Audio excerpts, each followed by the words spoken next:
sorry for being slightly delayed in telling you what that song was and letting it almost fade out all the way. The reason behind that is because I was just talking while that record was on to Ken, who is on the line now. Ken Richardson. Hello, Ken. Hi there, Simon. Hello, thank you for coming on the programme today.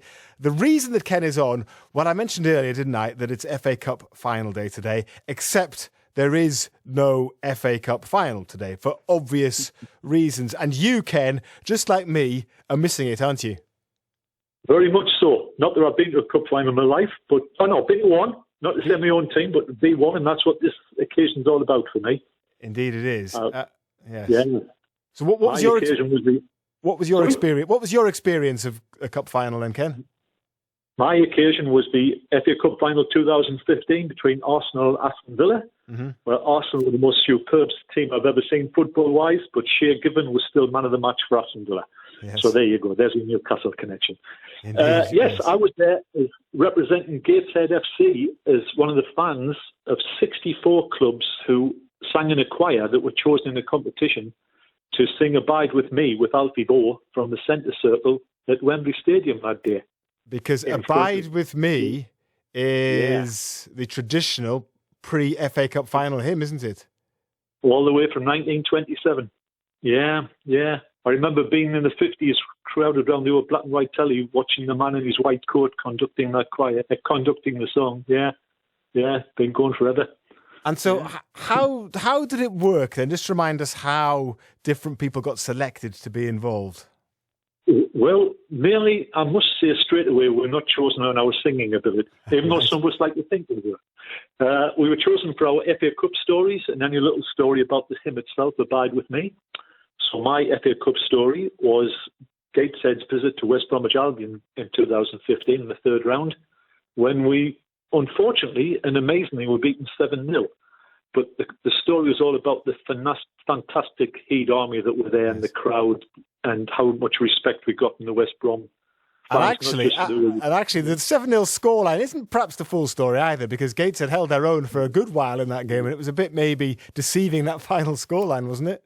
Very much so. First 41 minutes, they were panicking. Yes. Until Tony Pulis gave them a good talking to at half-time, the West Brom lads. It was the week he took over. Yes. And, they changed their attitude second half. Yeah, we could have been 1 or 2 up before they scored their first goal. So, but yes, it was fantastic, you know. Yeah. Well, let me just play a little bit of the FA fans choir. Hang on. This will take you back, I reckon, Ken.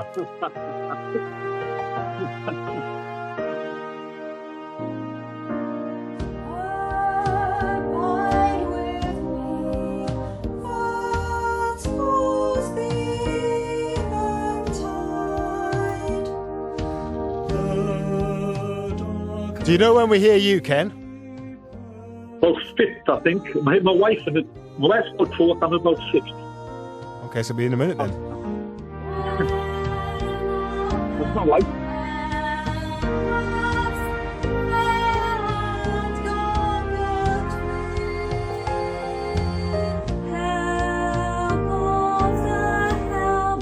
So you could be next then, Ken.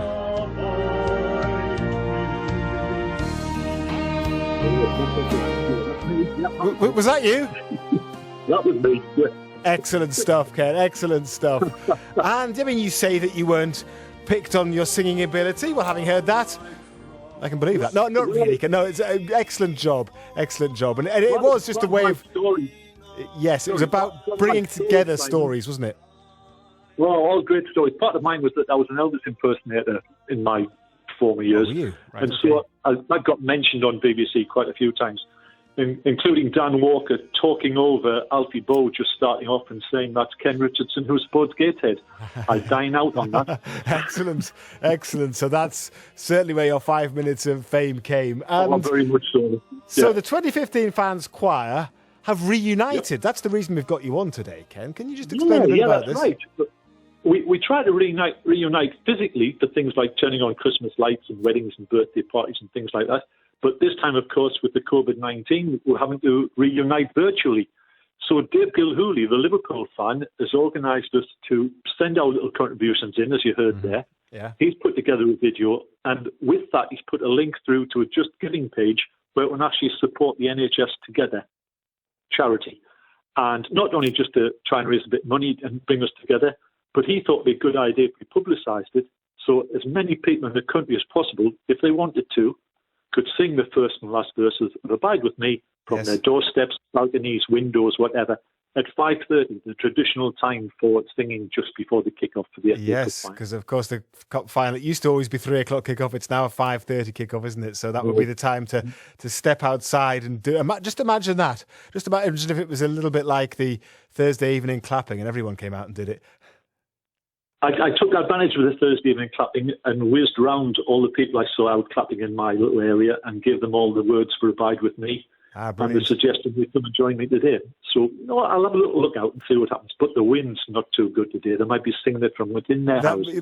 Indeed. That also means that people might hear you from 3 miles away.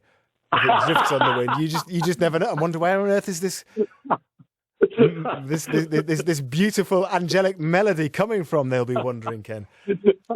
I'm in North Shields. Watch out, Well, it's a great idea, I think, and it's certainly something that will help keep spirits up and, give people, something to, kind of remember what today would have been about in terms of the cup final as well, Ken. So thanks very much indeed for coming on. And do get in touch again. If you go out on 5:30, I'm on air till 6. If you want to just maybe check in and give Mary, producer today, a call and just let her know if you heard anybody else doing it or if you had any response from people who've told you that they did it as well. That would be good to hear. That'd be great, Simon. Yes, I will do that. Thank you very much indeed for that suggestion. Right. Thanks very much indeed for coming on. Who would have won the cup final today, do you think, if it had been on? Do you think Newcastle? They were still in it when the competition was suspended, weren't they? Once Gateshead were out, I wasn't interested. You didn't care. Doesn't matter. Fair enough, Ken. Fair enough. Thank you very much indeed. As long as the best team won. Take care, Simon. That's Thank you. Thanks, Ken.